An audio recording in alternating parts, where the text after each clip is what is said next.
నమస్కారం. ఈరోజు మనం జూన్ 22, 2025 నాడు ప్రపంచవ్యాప్తంగా జరిగిన కొన్ని ముఖ్యమైన సంఘటనల గురించి మాట్లాడుకుందాం. మన దగ్గరున్న సమాచారం చూస్తుంటే చాలా పెద్ద విషయాలే జరిగాయి అనిపిస్తోంది. సరే, వీటి గురించి కొంచెం వివరంగా చూద్దాం.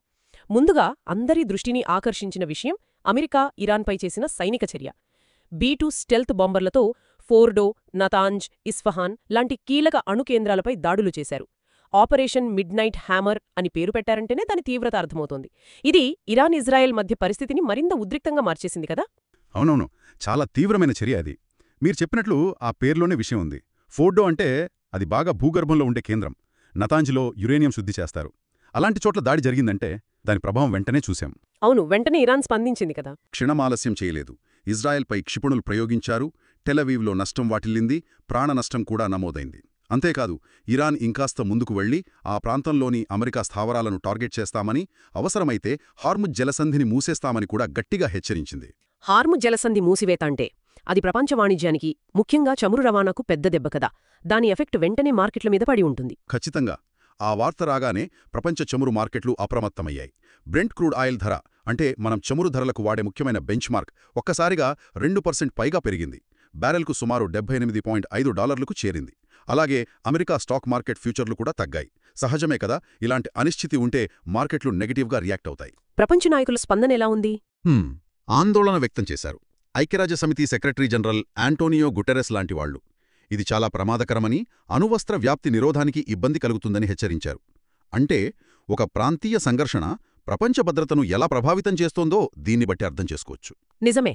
ఇక్కడ మధ్యప్రాచ్యంలో ఈ ఉద్రిక్తతలు ఇలా ఉంటే, అదే రోజున అంటే జూన్ 22నే ప్రపంచంలో మరోమూల ప్రకృతి కూడా కాస్త భయపెట్టింది. పశ్చిమ ఐరోపాలో పరిస్థితి ఏంటి? ఫ్రాన్స్, జర్మనీ, యూకే అక్కడ తీవ్రమైన వేడిగాళ్లు వీచాయట. టెంపరేచర్లు 39-40 డిగ్రీల సెల్సియస్కు వెళ్లాయంటే మామూలు విషయం కాదు. అవును, అది చాలా తీవ్రమైన హీట్ వేవ్. యూకేలో అయితే అది జూన్ నెలలో అత్యంత వేడిగా గడిచిన రాత్రిగా రికార్డయింది. ఇది వాతావరణ మార్పుల ప్రభావమేమో అనిపిస్తోంది. అలాగే అదే సమయంలో జపాన్లో ఏం జరిగిందంటే, క్యూషో ద్వీపంలో ఉన్న షిన్మోడకే అగ్నిపర్వతం బద్దలైంది. ఓ, అది 2018 తర్వాత మళ్ళీ ఇప్పుడేనా? అవును, 2018 తర్వాతే ఇదే మొదటిసారి. వెంటనే అక్కడి వాతావరణ సంస్థ లెవెల్ 2 హెచ్చరిక జారీ చేసింది.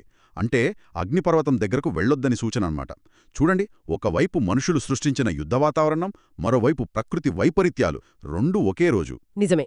ఇవి కాకుండా ఇంకా కొన్ని చెప్పుకోదగ్గ విషయాలు కూడా జరిగాయి ఆ రోజు.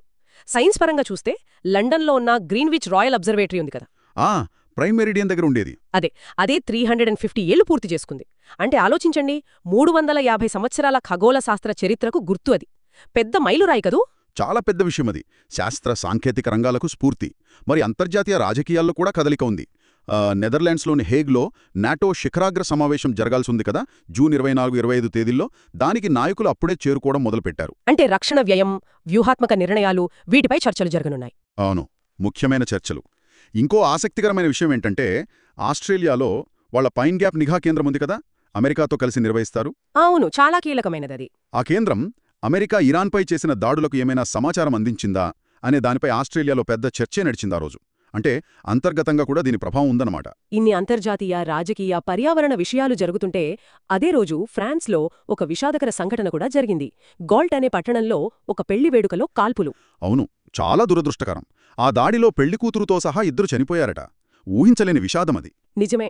అసలు జూన్ 22వ తేదీని ఇలా ఒక్కసారిగా చూస్తే, మధ్యప్రాచ్యంలో యుద్ధమేఘాలు, ఐరోపా, జపాన్లో ప్రకృతి ప్రకోపం, శాస్త్రీయ మైలురాళ్లు, అంతర్జాతీయ సమావేశాలు, దేశీయ రాజకీయ చర్చలు, చివరికి ఒక విషాదం, ఇన్ని రకాల సంఘటనలు ఒకే రోజు జరిగాయి. సైన్స్లో మనం పురోగతి సాధిస్తున్నా అదే సమయంలో మానవ విషాదాలు కూడా జరుగుతూనే ఉన్నాయి.